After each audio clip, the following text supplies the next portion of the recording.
My name is Dr. Anthony Levatino. I'm a practicing obstetrician-gynecologist, and I've performed over 1,200 abortions. Today I'm going to describe a third trimester induced abortion, which is performed at 25 weeks to term. At this point, the baby is almost fully developed and viable, meaning he or she could survive outside the womb if the mother were to go into labor prematurely. Because the baby is so large and developed, this procedure takes 3 or 4 days to complete.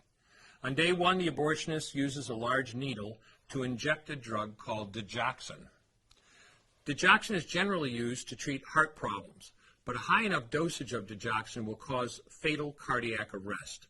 The abortionist inserts the needle with the digoxin through the woman's abdomen or through her vagina and into the baby, targeting either the head, torso, or heart. The baby will feel it. Babies at this stage feel pain. When the needle pierces the baby's body and the digoxin takes effect, the life of the baby will end. The abortionist then inserts multiple sticks of seaweed called laminaria into the woman's cervix. They will slowly open up the cervix for delivery of a stillborn baby. While the woman waits for the laminaria to dilate her cervix, she carries her dead baby inside of her for 2 to 3 days. On day 2, the abortionist replaces the laminaria and may perform a second ultrasound to ensure the baby is dead. If the child is still alive, he administers another lethal dose of digoxin. The woman then goes back to where she is staying while her cervix continues to dilate. If she goes into labor and is unable to make it to the clinic in time, she will give birth at home or in a hotel. In this case, she may be advised to deliver her baby into a bathroom toilet. The abortionist then comes to remove the baby and clean up. If she can make it to the clinic, she will do so during her severest contractions and deliver her dead son or daughter. If the baby does not come out whole, then the procedure becomes a D&E, a dilation and evacuation, and the abortionist uses clamps and forceps to dismember the baby, piece by piece. Once the placenta and all the body parts have been removed, the abortion is complete.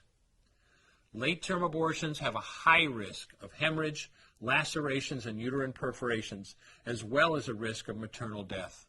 Future pregnancies are also at a greater risk for loss or premature delivery due to abortion-related trauma and injury to the cervix.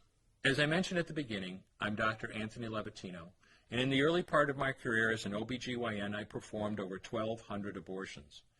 One day, after completing one of those abortions, I looked at the remains of a preborn child whose life I had ended, and all I could see was someone's son or daughter.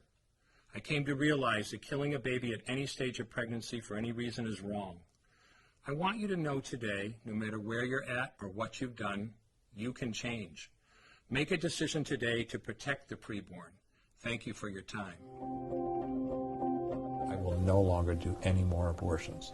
When you finally figure out that killing a baby that big for money is wrong, that it doesn't take you too long to figure out it doesn't matter if the baby is this big or this big or this big or maybe even this big, it's all the same. And I haven't done any since then, and I never will.